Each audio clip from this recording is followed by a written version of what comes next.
Por esa fe, Abel ofreció un sacrificio excelente. Su fe entonces no fue una fe de que se sentó a esperar y a conseguir lo que él quería, sino que se sometió y creyó a la promesa de Dios, y esa fe se dio evidencia cuando él realizó ese sacrificio excelente. Versículo 5. ¿Cuál es el otro personaje? Versículo 5. Enoc. Leamos juntos el versículo 5. ¿Listos? 2, 3. Por la fe, Enoc.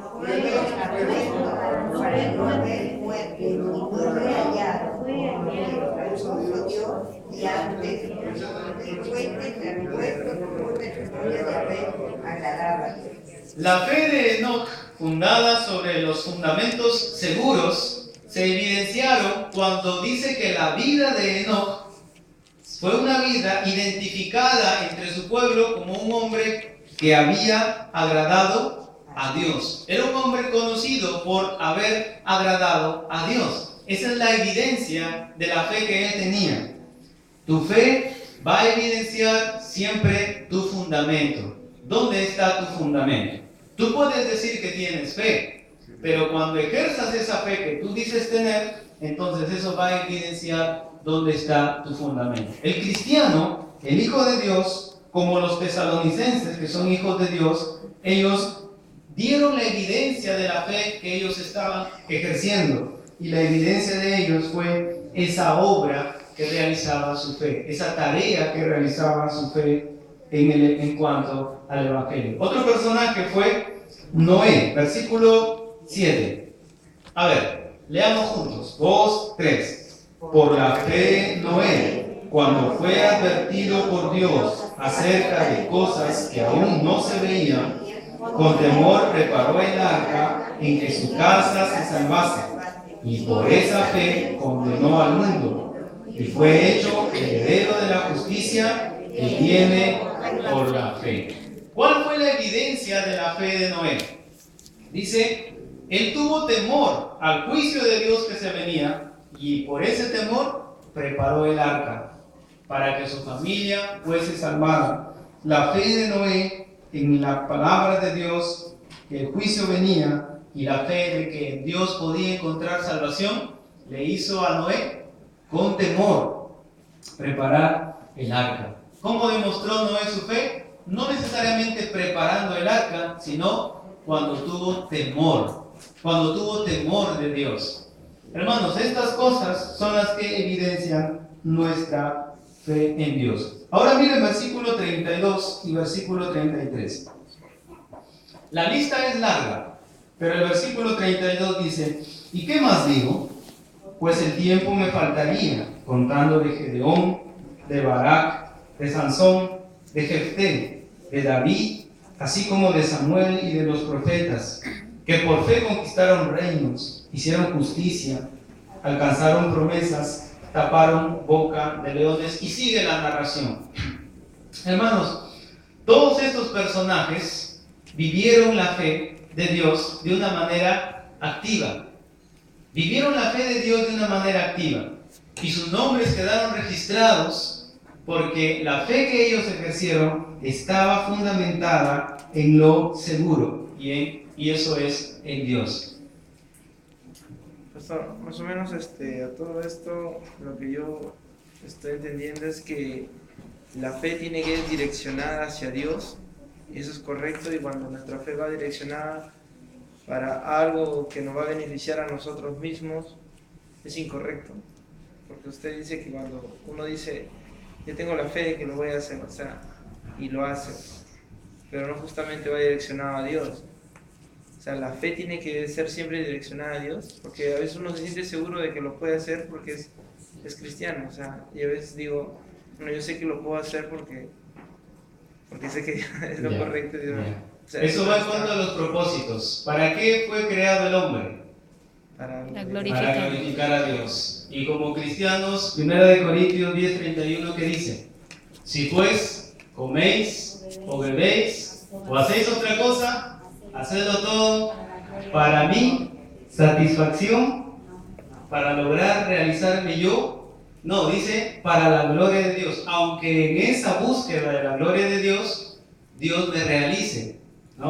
o Dios me eleve, o Dios me levante, o Dios me prospere. Porque esa es la palabra de Dios, dice. Si tú no te apartas ni a derecha ni a izquierda de mi ley, dice, nunca se apartará de tu boca este libro de la ley. Dice, entonces harás prosperar tu camino. ¿Y qué más dice?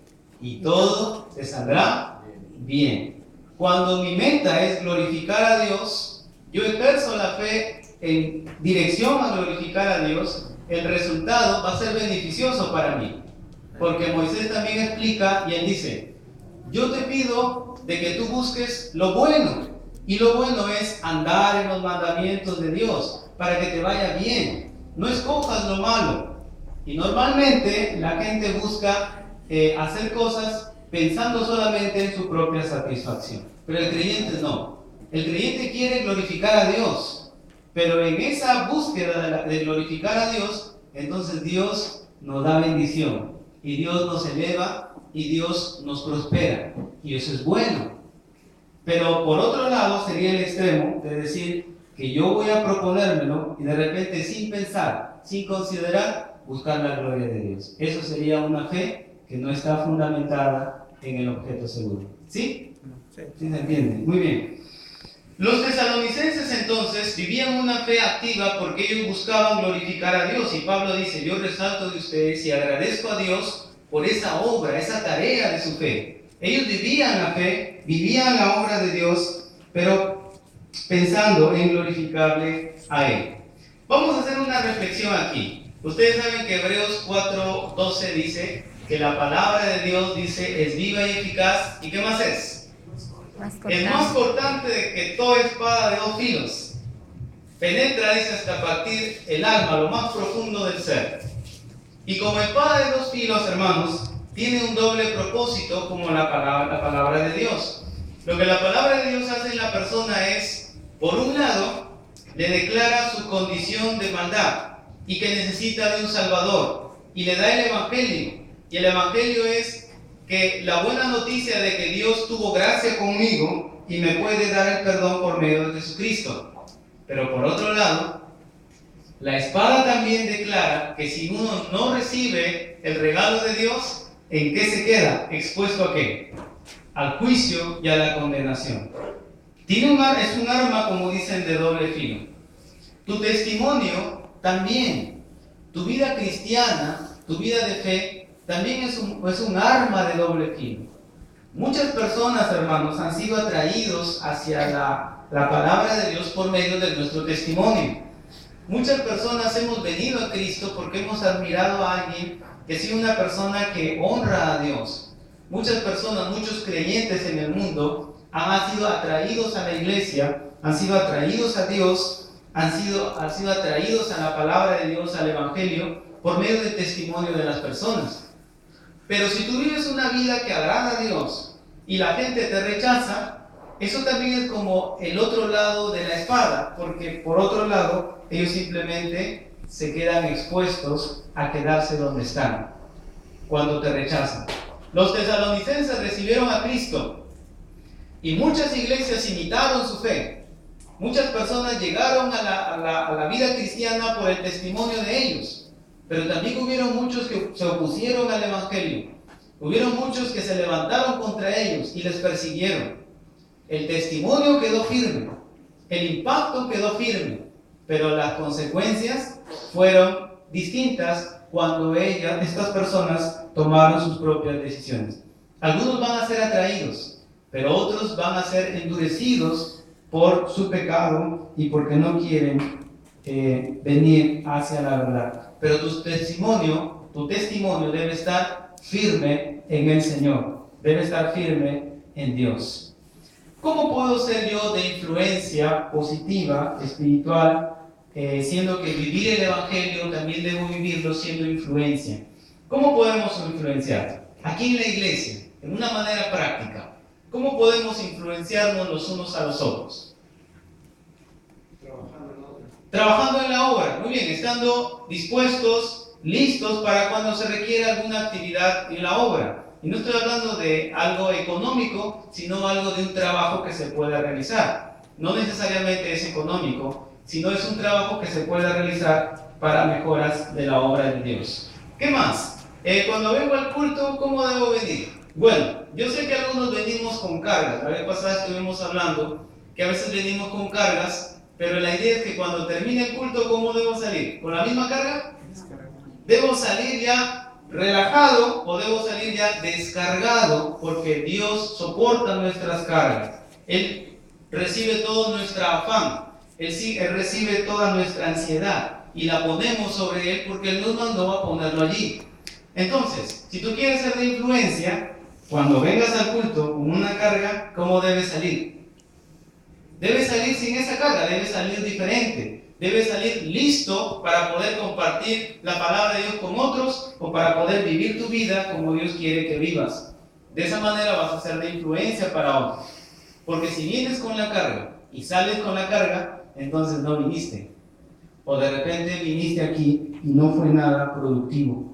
No porque la palabra de Dios no lo es, sino porque viniste con una actitud que no es correcta. Se puede entonces vivir el Evangelio influenciando a otros. También puedes influenciar a otros dando consejos, ¿no? Aconsejándonos, animándonos los unos a los otros. De repente conversas con un hermano o una hermana cuando le saludas y por ahí se toca el tema de algún detalle, trata de pensar en algún versículo para animarle o una palabra para poder animar a la persona. De esa manera influenciamos a otros.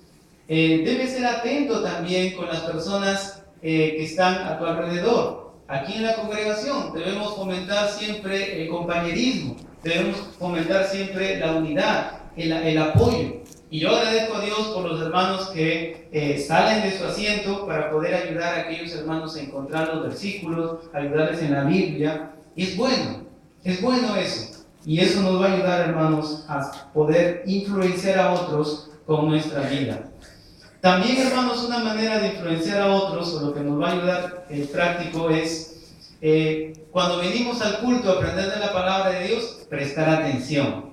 Prestar atención para poder aprender. A ver, ¿qué iba a aprender? ¿Qué quiere Dios que yo aprenda hoy día? Quiero aprender porque a veces no sé cómo responderle a otro o a un hermano que está pasando por dificultad. Entonces voy a aprender para poder enseñar también a otros. Y de repente, si ya estás preparado para enseñar, pues enseña a otros. Pero si no, sigue aprendiendo para que tú puedas seguir perfeccionando la enseñanza que Dios te da. Ustedes saben que ya tenemos clases de escuela dominical. Pero quién sabe, por ahí podemos hacer otro programa, ¿no? Entonces, involúcrate. Trata de desarrollar tus talentos, los talentos que tú sabes que tienes, o trata de encontrar el don que Dios te ha dado para poder desarrollarlo en su obra. En cuanto a la vida diaria, ¿cómo puedes ser de influencia? En tu trabajo, siendo responsable, siendo un buen trabajador, tratando de ser sumiso a tu trabajo, responsable con el trabajo que te dan. De repente encuentras a un compañero de trabajo desanimado. Tú debes ser el primero que debes estar listo para darle una palabra de ánimo, levantar al caído, aconsejar a aquel que está deprimido y poder escuchar a aquel que quiere que le escuchen. O en el trabajo también ten paciencia con los que no saben lo que tú sabes. Debes tener paciencia también con otros que de repente te pueden responder mal, o por ser cristiano te pueden querer agredir, tal vez con alguna mala actitud. Tener paciencia con ellos y poder orar a Dios por la salvación de ellos también. No seas vengativo, aprende a perdonar. Eso nos va a ayudar también, hermanos, a poder ser de buena influencia, no ser vengativos y saber perdonar. Otra cosa, hermanos, es deja la seriedad de un lado y sonríe, ¿ya? Porque cuando sonríes, alegras a la persona. La gente puede tener un mal día, pero si ve a alguien sonreír, o se queda espantado y se olvida de sus problemas, o también sonríe. Sonríen, hermanos, sonríame a mí, para alegrarme, ¿ya? Porque, hermanos, sonriéndonos unos a otros también podemos influenciar a alguien que ha pasado un mal día, puedes tú hacerle sonreír. O también, hermanos, ora por las personas. Oremos unos por otros y oremos por aquellas personas que conocemos y que de repente no conocen a Cristo. O cuando llegas a la casa de una persona incrédula, Pide que te den permiso para orar de repente por los alimentos. O cuando te vas a despedir de la casa de unos incrédulos, tú puedes también decir, mira, me dejas orar antes que me vaya, y puedes orar por la familia allí, y de esa manera estás siendo de influencia para las personas. O tal vez cuando recibes visitas a tu casa que no son creyentes, puedes también aprovechar a involucrarlos en el devocional de la casa. O puedes también aprovechar unos 10-15 minutos para leerles un texto de la palabra de Dios. ¿Es posible hacer esas cosas? Se deben hacer, hermanos, porque de esa manera vamos a influenciar a las personas con el Evangelio. ¿Cuál es la exhortación? Mateo capítulo 5.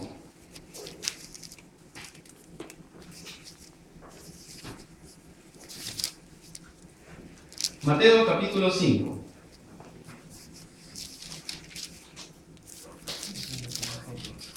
Versículo 13 hasta el 16. Mateo capítulo 5, versículo 13 hasta el 16. Dos elementos con los cuales el Señor nos ha identificado. Mateo capítulo 5, versículos 13 hasta el 16. 5:13, ¿no? 5:13 hasta el 16. Bien. La palabra del Señor dice de la siguiente manera: vosotros sois la sal de la tierra, pero si la sal se desvaneciere, ¿con qué será salada? No sirve más para nada, sino para ser echada fuera y hollada por los hombres. Vosotros sois la luz del mundo. Una ciudad asentada sobre un monte no se puede esconder, ni se enciende una luz y se pone debajo del almud, sino sobre el candelero, y alumbra a todos los que están en casa. Leamos juntos 16. Así alumbre vuestra luz delante de los hombres, para que vean vuestras buenas obras y glorifiquen a vuestro Padre que está en los cielos. Hay dos elementos que Dios quiere, con los que Dios quiere compararnos: la sal y la luz. La sal, para poder, hermanos, influenciar a otros que están en estado de descomposición. Eso es lo que hace la sal. Por eso le echamos sal a las carnes, para que no se descompongan.